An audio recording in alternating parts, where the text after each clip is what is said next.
তো এরপরও মানুষ আমাকে জিজ্ঞাসা যখন করতো তখন আমি মহারাজ আসার পক্ষে বলতাম এবং তারা আমার কথাগুলোকে মানে এগুলাকে দালিলিকভাবে গ্রহণ করতেন।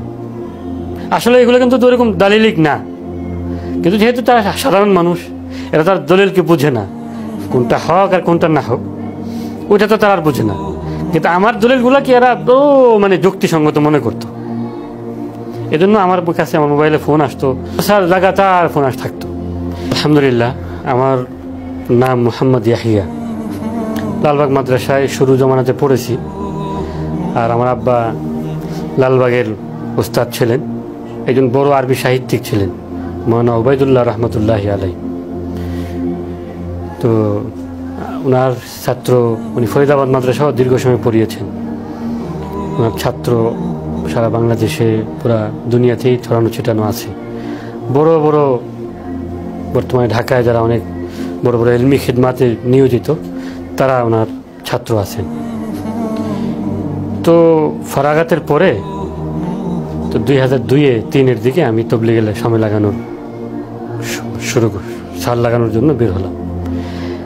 তো ওখানে বের হওয়ার পরে আমি আবার ওই একটা মেজাজ ছিল যে তাবলিগের মুরব্বীরা যে বয়ানগুলো করেন একদম এগুলো হুবহু মানে পেশ করা, এই একটা মেজাজ আমার ছিল।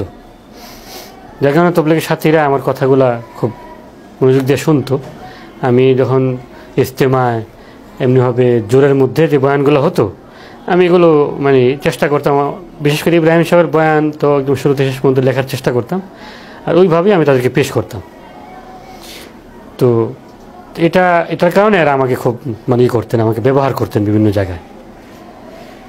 কিন্তু আমার পাশাপাশি আব্দুল মালিক শাহ হুজুরের সাথে একটা সম্পর্ক ছিল। তো এই সম্পর্কটাও ছিল, আবার মৌলানা সাদ সাহেবের সাথে একটা সম্পর্ক। এই দুই সম্পর্কের তো এটা একটা, আব্দুল মালিক সাহেবের এক চিন্তা চেতনা আর সাদ সাহেব আরেক চিন্তা চেতনা, তো একটা সংঘর্ষ সবসময় মনের মধ্যে কাজ করতো।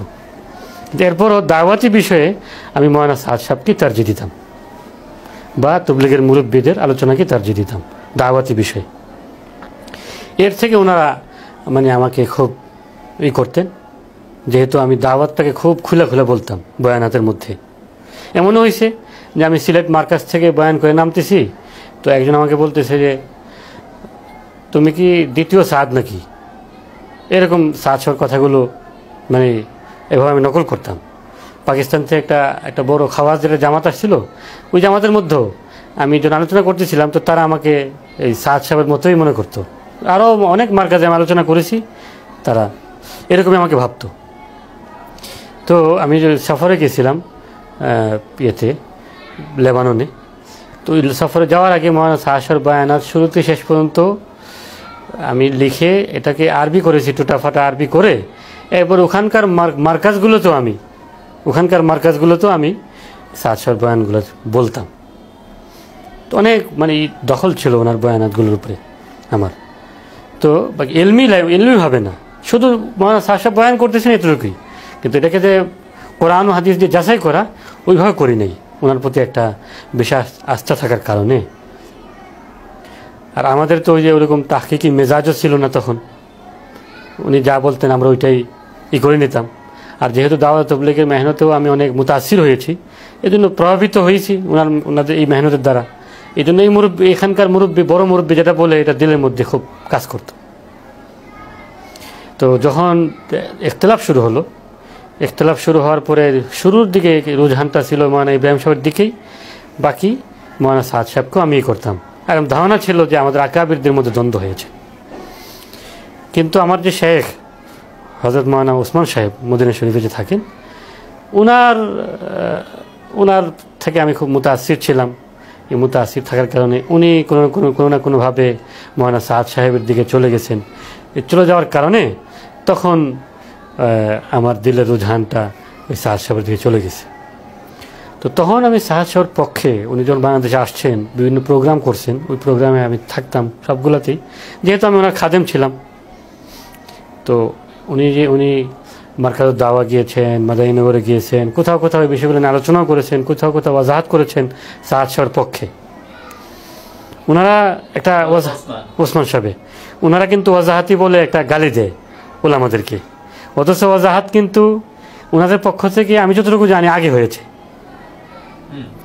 ওনাদের পক্ষ থেকে, এই জন্য ওনারা ওয়াজাহাতি বলে একটা গালি এটা বানাইছেন।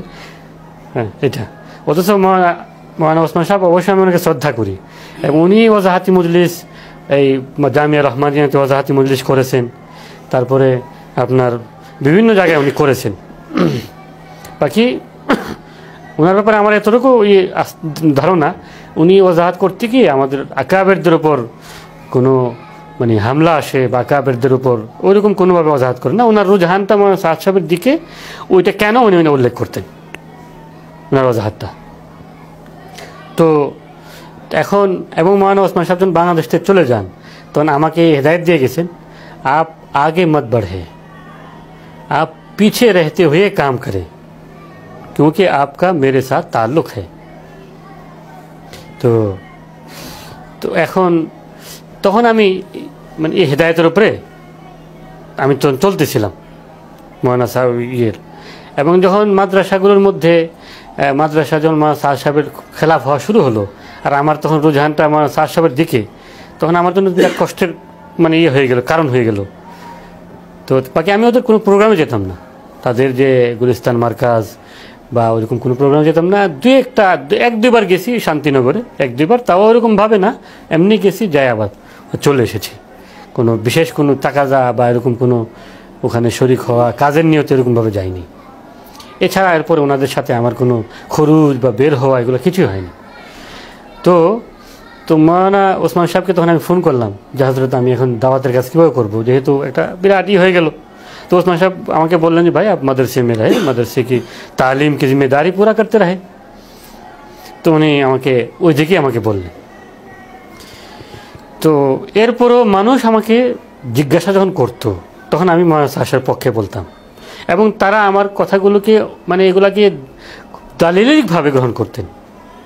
আসলে এগুলো কিন্তু ওরকম দালিলিক না, কিন্তু যেহেতু তারা সাধারণ মানুষ, এরা তার দলিলকে বুঝে না, কোনটা হক আর কোনটা না হোক ওইটা তো তারা আর বুঝে না, কিন্তু আমার দলিলগুলোকে এরা মানে যুক্তিসঙ্গত মনে করতো। এজন্য আমার কাছে আমার মোবাইলে ফোন আসতো, স্যার লাগাতার ফোন থাকতো।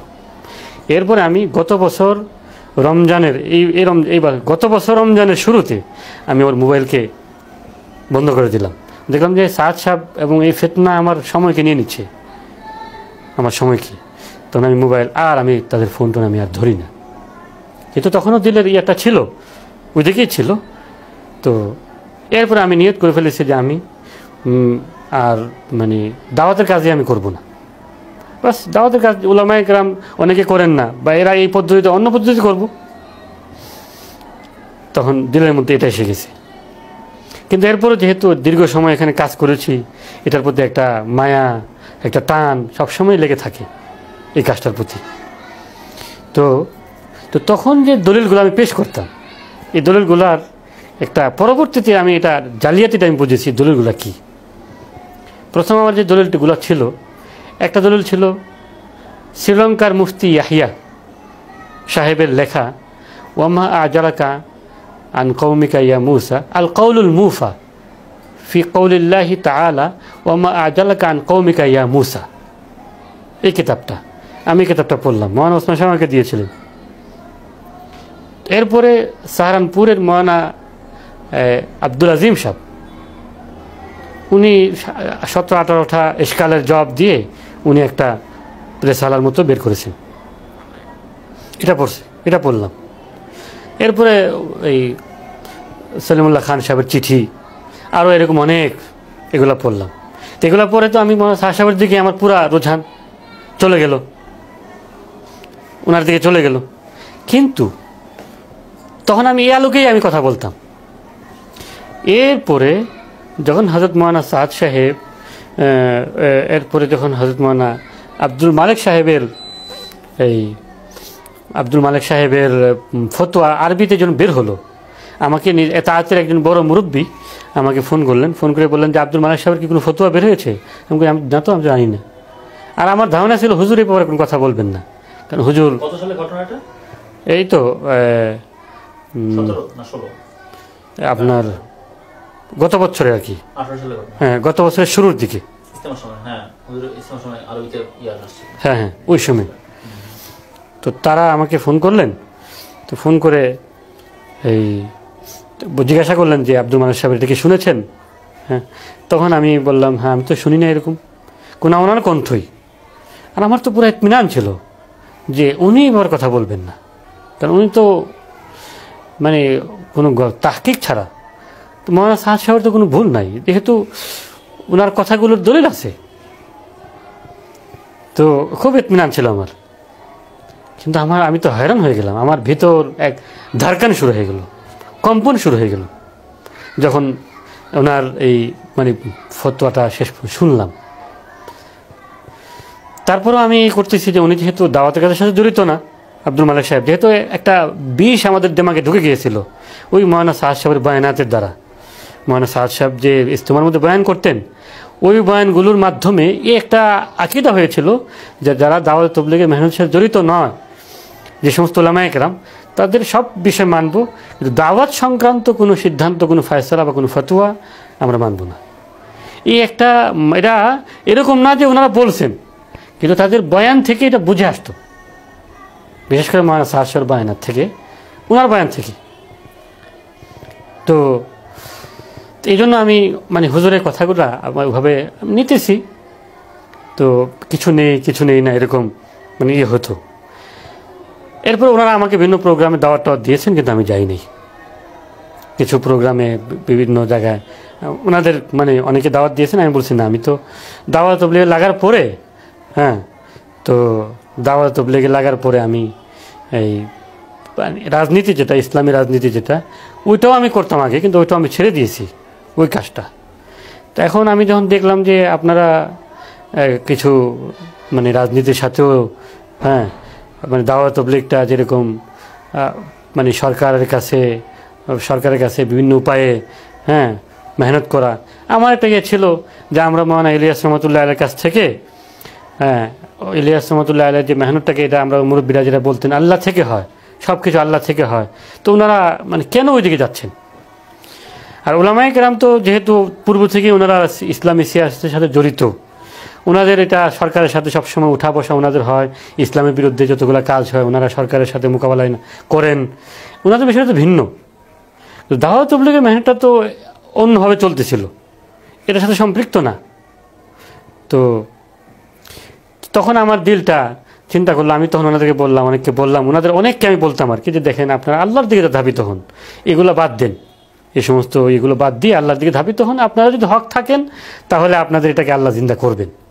আর আমি ওগুলাতে মানে ওনাদের কোনো প্রোগ্রামের মধ্যে যে সমস্ত বড় বড় প্রোগ্রামগুলো হয় ওগুলোতে আমি শরিক হইতাম না। ওনাদের, হ্যাঁ, ওয়াজাহাতি জোরগুলোতে একটাতে, কাকরাইলে যে প্রথম হয়েছিল যেটা, ওইটাতে আমি গিয়েছিলাম, অল্প কিছুক্ষণ ছিলাম, এরপর চলে এসেছি। তো আমি এই জন্য চলে যাইতাম না, কারণ আমি তো মানে এলমিভাবে মোতালা করেছি সাদ সাহেবের বিষয়গুলোকে, তা আমার ওখানে যাওয়ার দরকার। ওখানে মানে আমি মানে যে সমস্ত বিষয়গুলো পড়েছি আমি এলমিভাবে পড়তাম সাদ সাহেবের বিষয়গুলো। আর আমি যেহেতু মাদ্রাসার সাথে জড়িত, এজন্য ওনাদের সাথে প্রকাশ্যে নামাটাকে আমি পছন্দ করতাম না। তো এরপরে আমার তখন ওই গত বছর কোরবানির সময় আমার এই সফর হলো হিন্দুস্তানে।